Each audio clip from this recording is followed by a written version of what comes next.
Rumus kalau ingin cepat dikabulkan doa, satu, sebut nama Allah yang sesuai dengan kebutuhan kita. Permintaan kita apa? Cari nama Allah sesuai dengan permintaan itu. Dari mana rumusnya?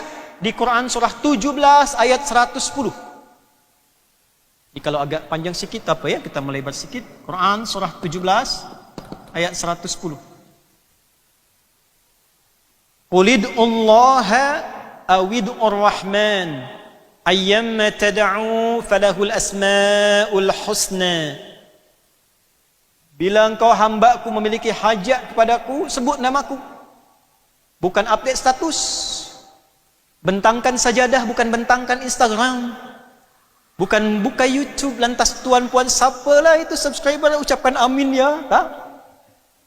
Innama ashku bathi wa huzni ilallah, kata Nabi Yaqub di surat Yusuf. Aku tuh kalau ingin curhat sama Allah. Nah, kerana itu belajarnya yang betul lah. Sharaf belajar betul, nahwu belajar betul. Orang sekarang belajarnya pakai YouTube, sehingga tasrifnya berbeza. Taba yatubu YouTuban, Instagram yastanribu Instagraman, Fasbaka yu Facebooku Facebookan. Banyak orang cakap sekarang di Instagram, aminkan ya. Tak. Buka sejadah, hamparkan, minta. Pertama, sebut nama Allah ya Allah. Dua, sebut nama ya Rahman. Ya Rahman. Karena nama Rahman itu untuk memberikan semua kasih sayang untuk hamba-hamba di muka bumi ini. Ya, sifat Allah.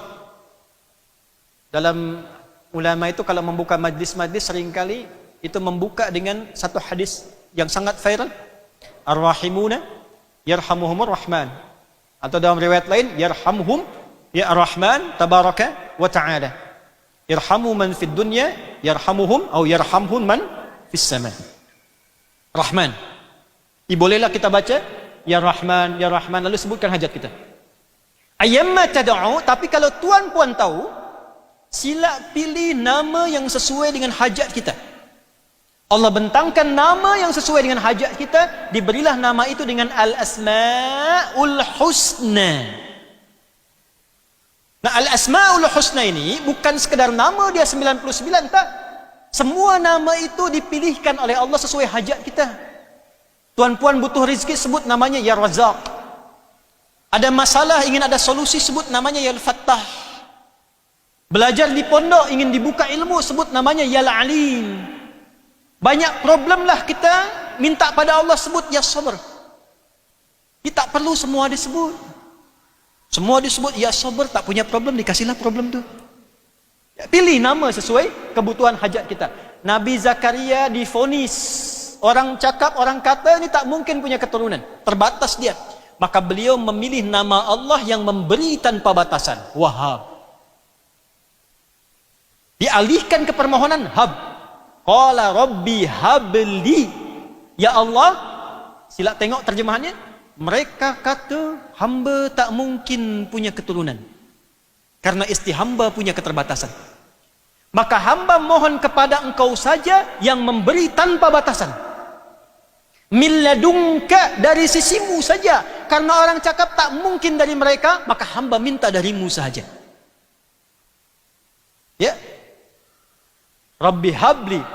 Hunalika da'a Zakaria rabbah. Qala rabbi habli min ladunka dzurriyyatan thayyibah. Innaka sami'ud du'a. Ya Allah, darimu sahaja anugerahkan keturunan yang baik, engkau pasti mendengar doa hamba. Perhatikan terjemahannya, tafsirnya. Kalau pada yang maha mendengar pun tak terkabul, lantas kepada siapa lagi ya Allah hamba mesti bermohon. Nah, itu yang saya maksud tadi, itu merayu Allah dengan kalimat-kalimat yang halus. Bila kepadamu yang maha mendengar tak dikabulkan, lantas kepada siapa ya Allah hamba mesti bermohon. Itu doa dimohonkan dalam solat, dalam berdiri.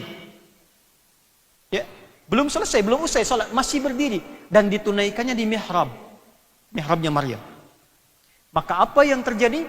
Tanpa jeda, selesai berdoa, belum selesai solat, selesai berdoa, turun malaikat langsung menyampaikan berita menggunakan fa. Fanadathul malaikatu. Fa itu dalam ilmu nahwu harfu atfin rabitin baina syai'aini bila hudud. Huruf konjungsi, penyambung dua peristiwa tanpa jeda. Peristiwa pertama, doa yang dipanjatkan Nabi Zakaria. Peristiwa kedua, pengabulan dari Allah atas doa yang dimohonkan. Antara bermohon dengan mengabulkan tanpa jeda. Tak ada jeda sama sekali. Selesai berdoa, seketika turun jawaban. Turun malaikat mengabarkan, Annallaha yubashshiruka bi Yahya. Allah kirimkan berita gembira, kasih kabar gembira, engkau akan punya keturunan, namanya dipilihkan langsung oleh Allah, Yahya. Ini. Yahya. Tuh. Ya. Bingunglah Nabi Zakaria, qala rabbi anna yakunu li ghulam. Ya Allah, bagaimana bisa dapat anak sementara istriku, ya? Sudah divonis tidak mungkin mendapati keturunan. Ya Allah, balik tanya, kamu ini bagaimana? Tadi minta, sekarang dikasih, malah bingung, malah bimbang. Ya? Maka disuruhlah dia kemudian untuk berzikir kepada Allah selama 3 hari penuh. Ya, karena nanya tadi. Kalau sudah jelas, sudah paham, jangan banyak tanya lah. Ya? Terima anugerah, laksanakan. Maka dapatlah itu Yahya. Yang belum dapat keturunan, buat mihrab. Ya, doa, minta dalam solat. Bacakan ayat ini, rakaat pertama ayat 38, rakaat kedua ayat 39. Saya pernah ijazahkan ini pada murid di Melbourne di Australia. 8 tahun belum dikaruniai keturunan. Niatkan karena Allah, ikhlas. Dia buat mihrab, bentangan sejadah. Lepas itu sekitar 3 bulan, ya, tertiba kemudian mengabari kepada kami, istrinya teriak katanya, dapat kabar, alhamdulillah dia positif lah. Ya, mengandung, punya anak, kami beri nama Ihsan. Setelah 8 tahun. Ayat ini